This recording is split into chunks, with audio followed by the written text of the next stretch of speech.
Bien, esta mañana quiero predicar de un salmo maravilloso, el Salmo 118. No moriré, sino que contaré las maravillas del Señor, porque la diestra del Señor hace proezas. El Salmo 118 es un salmo escrito por David. Era un coro cantado a voces. Había un líder que cantaba una parte y después la congregación respondía en otra parte. De esa manera se cantaba hasta el final. Es un salmo que tiene en su contexto a Israel y la forma como Dios se manifestó a Israel. Debemos saber que hay un paralelo entre Israel y la iglesia, haciendo la aclaración que Israel no era el proyecto supremo de Dios, era una forma de introducir su proyecto al mundo. El proyecto magno de Dios era la iglesia. En el tiempo de Israel, para Dios había dos pueblos. Para Israel había dos pueblos. El pueblo gentil, que era todo el que no pertenecía a Israel, y el pueblo de Dios, que era Israel.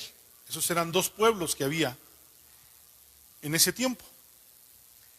Cuando nace la iglesia, en el libro de los Hechos, el apóstol Pablo dice, de dos pueblos, del gentil y del judío, hizo uno, la iglesia. Y a través de la iglesia, él abrió las puertas de justicia para que los hombres pudieran, en donde quiera que estuvieran, cualquier raza, nación, pudieran acercarse a Dios y encontrar a Dios a través de Jesucristo. Este salmo tiene ese paralelo, haciendo entender que en algún momento el propósito de Dios para Israel en el Éxodo iba más allá de la liberación. Iba más allá de la liberación, es decir, no tenía Dios solo el propósito de liberar a un pueblo y que después ese pueblo anduviera su propio camino, sino que Dios tenía un propósito completo para Israel. Y el propósito completo era la redención a través de aquel cordero y la sangre que fue puesta en el dintel de la puerta en Egipto, para que el ángel de la muerte no tocara, habiendo de matar a todos los primogénitos, no tocara a los primogénitos de Israel. Pero además de esa redención, era tomar a los que fueron esclavos para ser su pueblo, el pueblo de Dios. Qué maravilloso, en todos los lenguajes, en todas las figuras, de todas las formas, Dios siempre nos muestra que de lo más miserable, de lo más indigno y de lo más ignorante, Dios levanta a un pueblo para Él. De Israel, un pueblo de esclavos, los hizo su pueblo. Y el Salmo 118 representa simbólicamente este propósito definitivo. Su movimiento general es que Dios los saca desde Egipto hasta que los introduce al tabernáculo de adoración y de sacrificios por sus pecados. Es decir, donde Dios los hace su pueblo y los consagra para Él. Ese paralelo, esta situación, es la misma historia de la iglesia, pero en otro plano. Tras el sufrimiento del pecado y nuestra esclavitud por el pecado, entrando por las puertas de la justicia para ser salvos, nuestro sufrido peregrinar por el mundo, nuestra fe virtuosa y nuestra llegada victoriosa en el nombre del Señor Jesús a la patria celestial. El punto más amado por Israel era la tierra prometida. El punto más amado de la iglesia es el cielo. Y en esa configuración de figuras, este salmo expresa cosas maravillosas para la iglesia. Cabe mencionar también que tiene una parte profética acerca de Jesús. Como que apuntaba en la profecía, David fue profeta, fue un poeta, un cantor, músico, fue un profeta, fue un pastor de ovejas y fue rey. Esos eran los oficios de David. Y en esa profecía profetiza como él al Mesías, del que se diría que sería de su descendencia. Y tiene expresiones maravillosas. Yo encuentro que la palabra misericordia, que alude con mucha frecuencia este salmo, no es una palabra ni hebrea ni griega, es una palabra latina. Es decir, es una palabra que se añadió cuando se tuvo que traducir el pasaje, se añadió la palabra misericordia, porque es una palabra latina. Y cambia precisamente entre la versión 60, donde habla de misericordia, tratando, Casiodoro de Reina, tratando de encontrar una palabra que expresara el amor compasivo de Dios. Así se tendría que traducir la palabra misericordia, el amor compasivo de Dios. Y entonces utiliza una palabra que en el latín es muy interesante y muy expresiva. Porque en esa parte la palabra misericordia se diferencia de la gracia, en que la gracia considera al hombre como culpable, actuando en favor la gracia de ese hombre culpable, a pesar de su absoluta falta de méritos. Es decir, el hombre no tiene méritos para que Dios piense en él.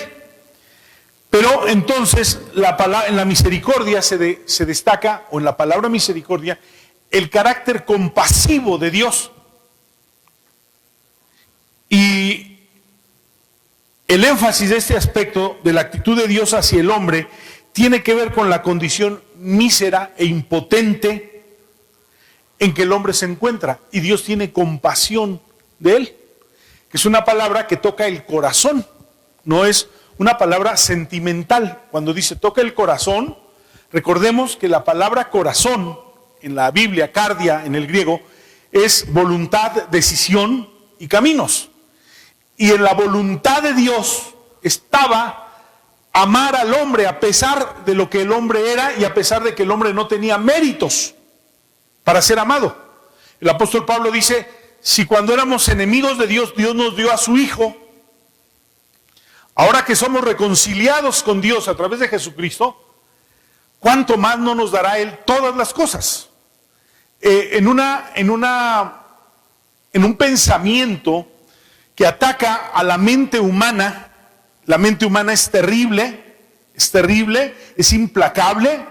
La mente humana llega a ser tirana cuando nos dice en nuestra mente, no merecemos, Dios no te va a oír, Dios no te puede amar porque tú hiciste esto o aquello. Es decir, la mente humana es tirana, porque piensa con una racionalidad y una lógica. Y en nuestra lógica nadie puede ser amado si no lo merece. Pero entonces viene esa palabra misericordia, una compasión de Dios, donde no hay méritos y la decisión y la voluntad deliberada de Dios de amarnos, aunque no tengamos méritos. Si lo hizo cuando éramos pecadores y éramos declarados enemigos de Él, lo hará ahora, cuando ya hemos sido reconciliados. No sin antes haber pasado por las puertas de la justicia de Dios en Jesucristo. Y entonces el Salmo dice así, lo voy a leer en la Nueva Traducción Viviente, porque me parece que la palabra más importante de esa frase misericordia es el amor de Dios. Y por eso voy a leerlo en esta traducción, la Nueva Traducción Viviente. Den gracias al Señor porque Él es bueno. Su fiel amor, ahí a eso le dice su misericordia, su fiel amor perdura para siempre. Que todo Israel repita, su fiel amor perdura para siempre. Que los descendientes de Aarón, los sacerdotes, Repitan, su fiel amor perdura para siempre. Que todos los que temen al Señor repitan, su fiel amor perdura para siempre. En mi angustia oré al Señor. Esa es la historia, ¿por qué? Todos deben de repetir, su amor perdura para siempre. Aquí va a dar la razón a partir del versículo 5. En mi angustia oré al Señor y el Señor me respondió y me liberó. El Señor está de mi parte, por tanto no temeré. ¿Qué me puede hacer un simple mortal? ¿Qué me puede hacer el hombre? Nos enseña a no tenerle temor al hombre. Así es, el Señor está de mi parte, Él me ayudará. Miraré triunfante a los que me odian. Es mejor refugiarse en el Señor que confiar en la gente. Es mejor refugiarse en el Señor que confiar en príncipes. Ahora va a decir a partir del versículo 10, ¿cuáles son los problemas, los sufrimientos que encontró en el desierto Israel y en la vida la iglesia, en el mundo la iglesia? Y entonces va a descubrir cuáles son los grandes problemas que tenemos. Aunque me rodearon naciones hostiles, las destruí a todas con la autoridad del Señor. Así fue, me rodearon y me atacaron, pero las destruí a todas con la autoridad del Señor. Me rodearon como un enjambre de abejas, se enardecieron contra mí como un fuego crepitante, pero las destruí a todas con la autoridad del Señor. Mis enemigos hicieron todo lo posible para matarme, pero el Señor me rescató. El Señor es mi fuerza y mi canción. Me ha dado la victoria. Se entonan canciones, hay voces de alegría y de victoria en la casa de los justos. El fuerte brazo derecho del Señor ha hecho proezas gloriosas. El fuerte brazo derecho del Señor se levanta triunfante. El fuerte brazo derecho del Señor ha hecho proezas gloriosas. No moriré, sino que viviré y contaré lo que hizo el Señor. El Señor me castigó gravemente, pero no me dejó morir. Ábranme las puertas por donde entran los justos, y entraré y daré gracias al Señor. Estas puertas conducen a la presencia del Señor, y los justos entran allí. Te doy gracias por contestar mi oración y por darme la victoria. Versículo 22 hasta el final. Habla de nuestra cabeza, del Señor Jesucristo, cabeza de la iglesia. La piedra que los constructores rechazaron ahora se ha convertido en la piedra principal. Esto es obra del Señor y es maravilloso verlo.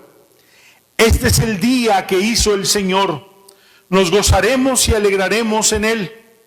Te rogamos, Señor, por favor, sálvanos. Te rogamos, por favor, Señor, haznos triunfar. Bendigan al que viene en el nombre del Señor. Desde la casa del Señor los bendecimos. El Señor es Dios y brilla sobre nosotros. Lleven el sacrificio y átenlo en cuerdas sobre el altar. Tú eres mi Dios y te alabaré. Eres mi Dios y te exaltaré. Concluye en el versículo 29. Den gracias al Señor porque Él es bueno. Su fiel amor permanece para siempre. Es un hermoso salmo. A veces en los escritos es difícil a simple vista encontrarnos en un pasaje. Es difícil encontrarnos, decir, aquí estoy yo. Es interesante, pero en la Biblia podemos encontrarnos nosotros. Es decir, una condición, una circunstancia, una situación, un problema, algo. Y nosotros podemos decir en un pasaje, aquí estoy yo. Este pasaje ubica a la iglesia dentro del Salmo, en una forma profética. Tiene cosas muy bellas, pero la primera cosa que encontramos en este pasaje es el amor de Dios. El amor no entendido, el amor que nuestra razón no alcanza a comprender. el amor de Dios. De tal manera que aquí, digamos, llevándolo al griego, esto está en hebreo, fue traducido en la Septuaginta al griego, y en el griego diría, el ágape del Señor es para siempre. Su ágape permanece para siempre. Pero definir esa palabra ágape es muy interesante, porque nosotros definimos el amor en una sola palabra. Yo le puedo decir a una persona, te amo, y puedo recibir cualquier contestación por esa palabra. ¿Me pueden dar una cachetada? Pueden, si se lo digo a un hombre, puede pensar que le estoy declarando mi amor. Es decir, hay muchas formas en las que se podría interpretar esa palabra porque no define qué tipo de amor puedo tener a esa persona. En la iglesia acostumbramos a decir con frecuencia cuando amamos a una persona y no nos atrevemos a decirle que la amamos, entonces nos dicen, le amo en el amor del Señor. Ojalá y me amara con el amor del Señor, pero yo sé que no. Porque el amor del Señor trasciende a cualquier ofensa. Pero entonces, como para que uno no malinterprete eso, tratamos de decir, te amo en el amor del Señor. En el griego no hay esa circunstancia. Porque en el griego yo puedo decirle a una persona, te epitumeo. Y esa palabra es decirle, te deseo. Es una palabra muy fuerte.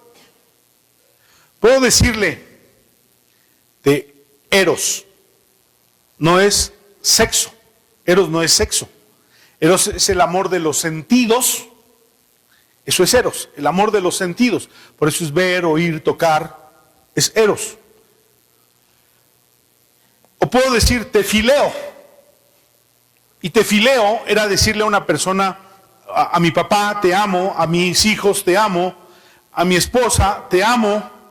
Ser el amor no de los sentidos, sino de los sentimientos. Es el amor que sentimos por alguien. Y podemos decirlo de esa manera. Pero aquí el amor era, te agapeo. Él nos agapea. ¿Qué es ágape? Ágape es el amor de Dios. Dios es amor. No es que tenga una gran capacidad de amar, no. Él es amor. Es la fuente de la que si hay algún amor, de allí sale. De Dios. Dice Romanos que el amor de Dios ha sido derramado en nuestros corazones. Pero es interesante este amor porque si entonces lo entendiera en el contexto de este pasaje, entendería que tiene que ver con la decisión y la voluntad, la decisión de la mente y la voluntad del corazón. No es un amor que se merece, ni que le da a alguien porque se lo merece. No. Por eso me gusta que Casiodoro de Reina toma la palabra misericordia como una palabra nueva para la Biblia. Porque a pesar de lo miserable y lo necesitado, él tuvo un amor compasivo hacia este necesitado y miserable. Y entonces es una decisión. No está pensando cómo se portó conmigo. No está pensando si me falló o no me falló. No está pensando cómo se está portando. Quiero que lo entendamos muy bien. Este amor no está considerando eso. No trae a su lista todo eso. No lo trae. No lo está considerando. Ya era una voluntad de la mente y del corazón amar, no importa lo que esa persona hiciera. No era un amor que solapaba tampoco, porque tenía que entrar por las puertas de la justicia. Más adelantito lo vamos a ver. Pero era un amor que Dios había decidido. Dios no vaciló en Jesucristo cuando se encontró con toda la maldad de los tiempos de Noé y dice que a Dios le dolió haber creado al hombre, le dolió. La palabra que usa allí es arrepintió, pero no es el sentido de lo que dice el texto hebreo, es que a Dios le dolió al hombre por ver su maldad, su depravación y su decisión de alejarse de él, aunque él había decidido acercarse a ellos. Pero no cambió la decisión de Dios de enviar a Jesucristo, porque a Jesucristo lo envió desde antes de la fundación del mundo. Había decidido enviarlo. Jesús había decidido venir a nosotros. Y entonces ese amor ágape es una conquista sobre la ofensa. Se le puede ofender, pero Él no se da por ofendido. Él sigue amando.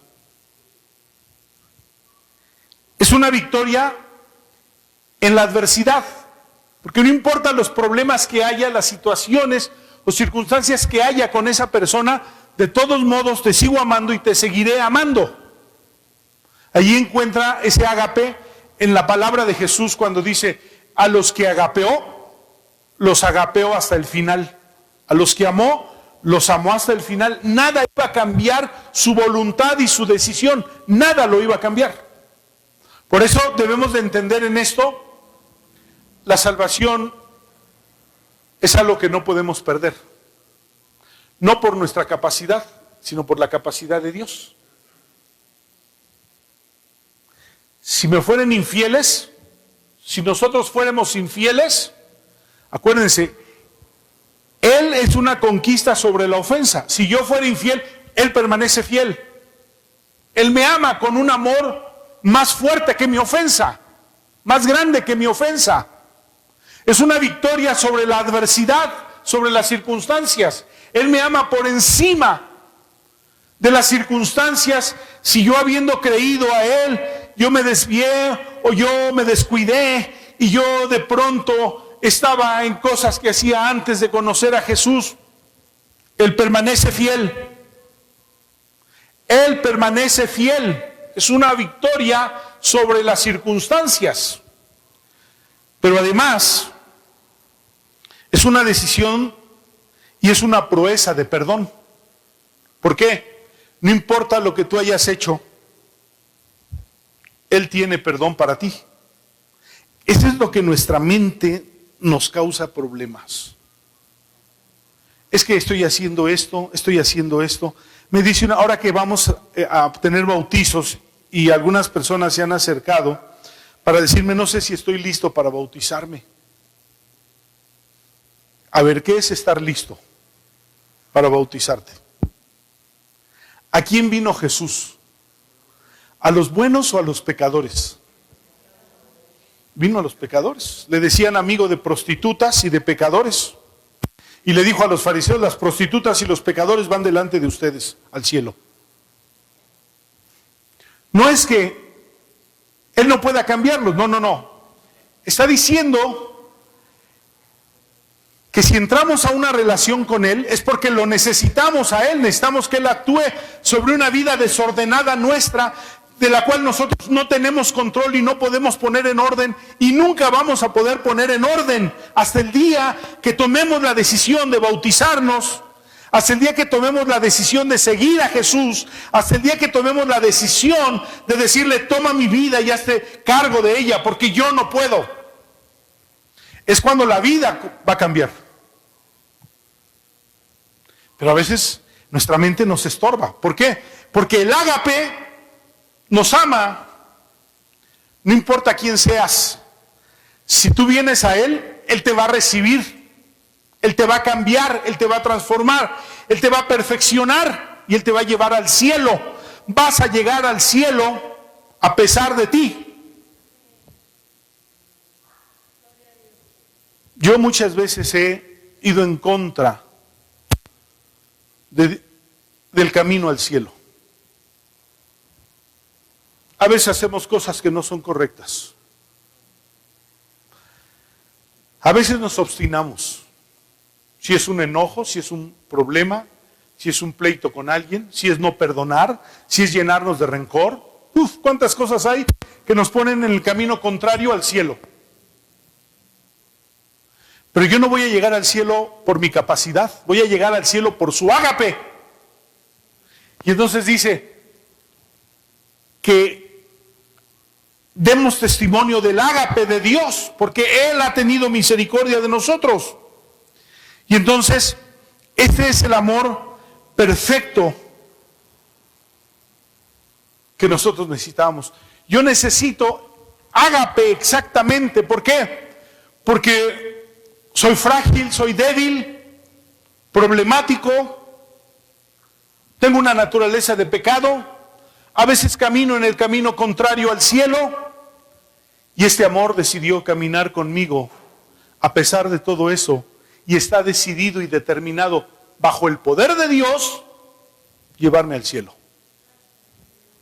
Y entonces el salmista expresa aquí su fiel amor permanece para siempre. Pero permanece para siempre a pesar de nosotros.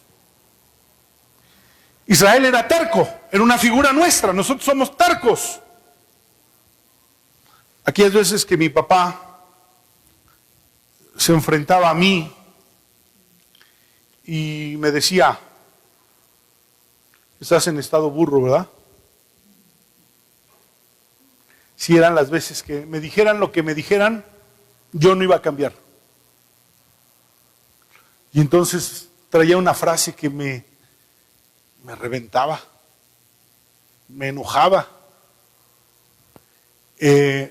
Pero tras esa frase, siempre tenía una mano que no como a ustedes que lo sacudía,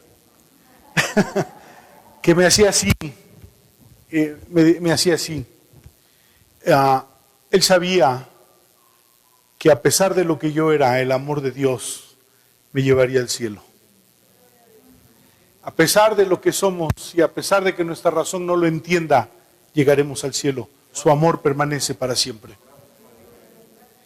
Y entonces dice, yo oré al Señor porque yo estaba angustiado y Él me liberó, y yo estaba angustiado y entonces le pedí a Dios, yo digo, Señor, gracias porque abriste una puerta para nuestra angustia en la oración. Abriste una puerta en nuestra necesidad en la oración. Abriste una puerta en el fracaso, en la frustración, en la oración. Y Dios nos oye, siempre nos oye. Y este pasaje alaba la misericordia de Dios, el amor permanente de Dios, porque siempre nos oye en cualquier conflicto, en cualquier circunstancia y en cualquier estado que nosotros estemos. Si volteamos a Dios, Él siempre nos oye. Y entonces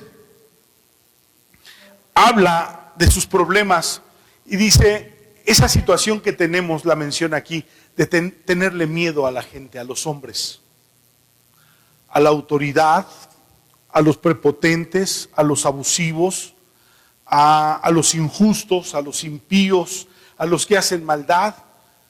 No, dice, no tengas miedo a los hombres. Este pasaje nos quita esa angustia. ¿Sabe que hay un gran peso de temor y de terror a los hombres en esta sociedad? Recuerdo que un tiempo me asaltaron 3 o 4 veces con un arma.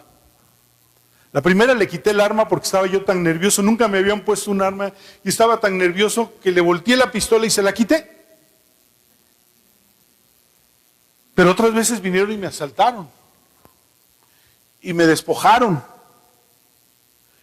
Y me acuerdo que una vez una persona amenazó con quitarme la vida. Este salmo dice, en mi angustia, en ese tipo de problemas, en el temor que nos produce el hombre, en esa angustia, oré al Señor y el Señor me respondió y me liberó. Porque el Señor está de mi parte, dice. Entendamos esto, en cualquier condición y en cualquier situación, Dios está de nuestra parte. En esta condición pandémica, Dios está de nuestra parte, algo que no tiene el mundo. Ellos no tienen a Dios de su lado. ¿Y tú por qué puedes estar seguro? ¿Por qué puedes tener paz? Porque el Señor está de mi parte y yo no voy a vivir como una persona que está esperando que alguien le haga daño. Tengo que vivir como una persona que tiene a Dios con uno y que aunque venga quien venga, Dios está de mi parte. Él es mi escudo. Espada de tu triunfo, escudo de tu socorro. Y entonces dice, ¿qué me puede hacer un simple mortal? Así que el Señor está de mi parte, Él me ayudará y miraré triunfante aún sobre los que me odian, sobre los que piensan que pueden destruirme, sobre los que me prometen vengarse. El Señor está de mi parte. Es mejor refugiarse en el Señor. Ese es un pasaje para hoy. Es mejor refugiarse en el Señor que confiar en la gente. ¿Quiere confiar que dejar de cumplir su deber es lo correcto? Vaya y escóndase. Vaya y escóndase. ¿Le tiene miedo a esta pandemia? Usted no ha entendido que Dios está de su parte. Ni usted ni yo nos vamos a morir, ni antes ni después de lo que Dios tenía escrito en su libro, cuando vino nuestro envión. Ni un día después, ni un día antes. Si yo me tengo que morir hoy, con virus o sin virus, me muero. Y si Dios tiene más tiempo para mí, con virus y sin virus. Porque entonces es mejor refugiarse en el Señor que confiar en la gente. Es mejor refugiarse en el Señor que confiar en príncipes. Pero ahora vienen los conflictos de la vida. Israel tuvo conflictos en el desierto, nosotros tenemos conflictos en el mundo. Ese peregrinar que tenemos por el mundo, necesidades, enfermedades, sufrimiento, dolor, todas las cosas que hay. Hemos de participar de ellas porque nuestra humanidad ha de participar de ellas. Pero hay una situación muy diferente. Porque dice, aunque me rodearon naciones hostiles, las destruí a todas con la autoridad del Señor. Así fue, me rodearon y me atacaron, pero las destruí a todas con la autoridad del Señor. Hermoso pasaje. Habla de la autoridad del nombre de Cristo. Cualquier situación, el nombre de Jesús es el nombre que le ha sido dado a la iglesia como su nombre de victoria. No es la sangre de Cristo. Algunas personas ante un endemoniado, ante una situación, dicen la sangre de Cristo. No, la sangre de Cristo es para remisión de pecados. Punto. Pero Jesús dijo, en mi nombre. Todo lo que pidan, en mi nombre. En mi nombre sanarán enfermos. En mi nombre echarán fuera demonios. En mi nombre. Porque el nombre que nos ha sido dado por victoria es el nombre de Jesús. Me detuvieron hace unas semanas. No me había dado cuenta que me faltaba un engomado de placas, que no sé dónde quedó. Y me detuvo una patrulla. Y me dijo, ¿no traes un engomado? Sí, está bien. Y me hizo una cuenta, ya saben, no, esto le va a salir,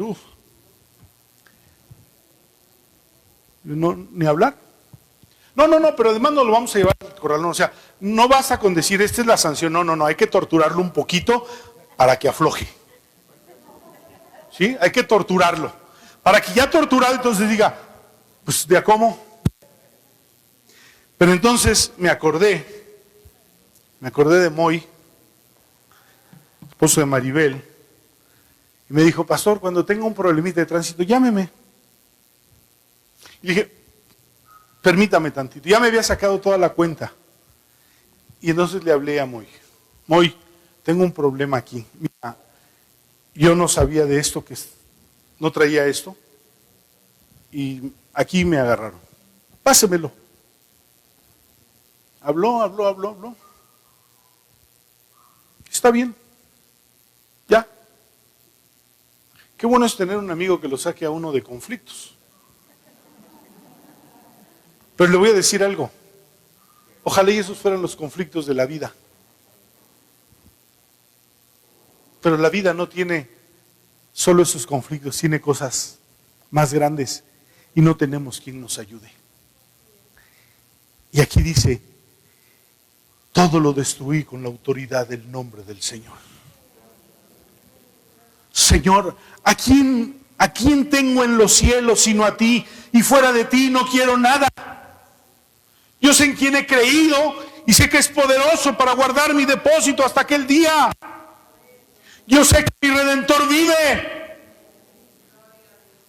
Es decir, yo tengo el nombre de Jesús y puedo enfrentar a las naciones y puedo enfrentar una pandemia y puedo enfrentar los problemas de la vida y puedo enfrentar cualquier cosa en el nombre de Jesús. Y dice, yo las destruiré. Me rodearon como enjambre de abejas, pero las destruiré o las destruí con toda la autoridad del Señor. Mis enemigos hicieron todo lo posible para matarme, pero el Señor me rescató. El Señor es mi fuerza y mi canción. ¡Ah, qué maravilla! Mi fuerza, pero mi canción es cuando esto ha pasado y uno canta cuando tiene gozo. O como aquel, pero en el dolor es mejor cantar. ¿Por qué? Él es mi canción. Él es mi canción. Él es mi fuerza. Qué maravilloso es esto cuando dice, ¿quién es el Señor para él? En el nombre del Señor me enfrentaré a todas las naciones, a todos los hombres, dice, a todos los problemas y los destruiré. Porque Él es mi fuerza. Perdón, mi fuerza no está en mi bolsillo. Mi fuerza no está en mi bolsillo. La fuerza está aquí. Él es mi fuerza. ¿Quién es su fuerza? ¿Con qué enfrenta las cosas? ¿Con qué enfrenta la adversidad? ¿Con qué enfrenta la circunstancia? Fortaleceos, dice Pablo, en el poder de su fuerza. Y me ha dado la victoria. Y dice,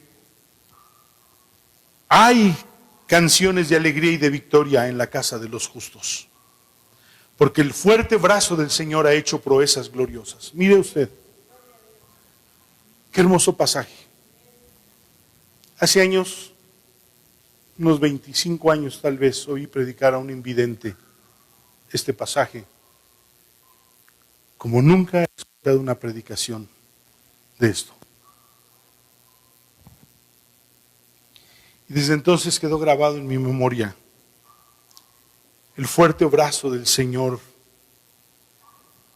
se levanta triunfante. El fuerte brazo del Señor ha hecho proezas gloriosas. No moriré, sino que viviré y contaré las maravillas del Señor. Un pasaje para nosotros en este tiempo, hermanos. La gente muere. La gente enferma y casi es una sentencia de muerte para la gente. No moriré, sino que contaré las maravillas que Dios ha hecho. ¿Cuántos de ustedes pensaron que morirían en estas condiciones de esta pandemia? Pero viven para la gloria de Dios. Y Dios le ha dado gloria a su nombre a través de ustedes. Dios se ha magnificado y se ha engrandecido en ustedes. Porque el fuerte brazo del Señor hace proezas. No moriré. No le tengas miedo a la muerte no se enseñorea de nosotros. ¿Dónde está, oh muerte, tu aguijón? ¿Y dónde, oh sepulcro, tu victoria? Porque convertida es la muerte en victoria. No moriré, contaré las maravillas de Dios. Aunque el Señor me castigó severamente, porque Él puede disciplinarme. Él puede disciplinarme. Él puede corregirme. Pero no me dejó morir. Pero no me entregó a la muerte, dice. Abran las puertas por donde los justos entran. Y entraré y daré gracias al Señor. Estas puertas conducen a la presencia del Señor y los justos entran ahí. Te doy gracias por contestar mi oración y por darme victoria. La piedra que los edificadores rechazaron se ha convertido en la principal piedra. Esto es obra del Señor y es maravilloso verlo, porque este es el día que hizo el Señor. Nos gozaremos y alegraremos en él. Está hablando del día del Señor en la cruz del Calvario. El día que Él fue a la cruz por nosotros. Y la mayor victoria que nos dio no fue librarnos de nuestras circunstancias, no fue librarnos de las manos de los hombres, no fue librarnos de los sufrimientos del mundo. La mayor victoria fue librarnos de la condenación del pecado. Este es el día que hizo el Señor. Nos alegraremos y nos gozaremos en Él. Y entonces, te rogamos, Señor, por favor, sálvanos. Te rogamos, por favor, haznos triunfar. Bendigan al que viene en el nombre del Señor. Desde la casa del Señor los bendecimos. Recuerdo el relato de los evangelios. Los discípulos de Juan fueron y le preguntaron a Jesús, que después se convirtieron en discípulos de Jesús: ¿eres tú el que ha de venir o esperamos a otro? Y Jesús les dijo: si ven a los cojos andar, si los enfermos son sanados, si los oprimidos son puestos en libertad, el reino de los cielos ha llegado a vosotros. Es decir, el cielo vino con él. El cielo vino con él.